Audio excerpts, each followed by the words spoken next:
Today, the Bangor Symphony Orchestra held a special event titled Winter Holiday Pops. And legendary News Center Maine journalist Don Carrigan was the narrator. Here's his reading of 'Twas the Night Before Christmas.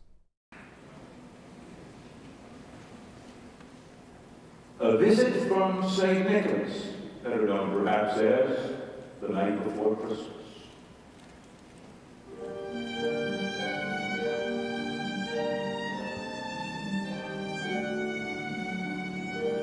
'Twas the night before Christmas, and all through the house not a creature was stirring, not even a mouse.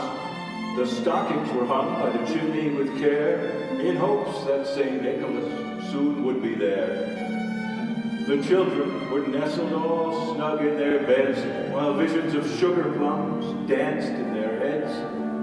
And Mama in her kerchief, and I in my cap, had just settled our brains for a long winter's nap. When out on the lawn there arose such a clatter, I sprang from my bed to see what was the matter. Away to the window I flew like a flash, tore open the shutters, and threw up the sash. The moon, on the breast of the new-fallen snow, gave the luster of midday to objects below, when what to my wondering eyes should appear but a miniature sleigh and 8 tiny reindeer, with a little old driver so lively and quick, I knew in a moment it must be St. Nick. More rapid than eagles his coursers they came, and he whistled and shouted and called them by name. Now Dasher, now Dancer, now Prancer and Vixen, on Comet, on Cupid, on Donner and Blitzen, to the top of the porch, to the top of the hall, now dash away, dash away, dash away, all.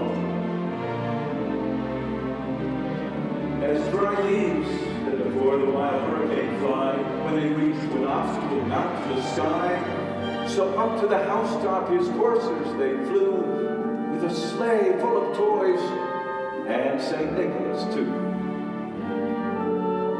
And then in a twinkling, I heard on the roof the prancing and pawing of each little hoof. And as I drew in my head and was turning around, down the chimney St. Nicholas came with a bound. He was dressed all in fur, from his head to his foot, and his clothes were all tarnished with ashes and soot. A bundle of toys he had flung on his back, and he looked like a beggar just opening his pack. His eyes, how they twinkled, his dimples, how merry, his cheeks were like roses, his nose like a cherry, his droll little mouth was drawn up in a bow, and the beard on his chin was as white as the snow. The stump of a pipe he had stuck in his teeth, and the smoke encircled his head like a wreath. He had a broad face and a little round belly that shook when he laughed like a bowl full of jelly. He was chubby and plump, a bright, jolly old elf, and I laughed when I saw him in spite of myself. But a wink of his eye and a twist of his head, soon they know I had nothing to dread. He spoke not a word, but went straight to his work, filled every stocking, then turned with a jerk, and led side of his nose, and giving a nod, up the chimney he rose. He sprang to his sleigh, to his team gave a whistle, and away they all flew like the down on a thistle. But I heard him exclaim, ere he drove out of sight, "Happy Christmas to all, and to all a good night."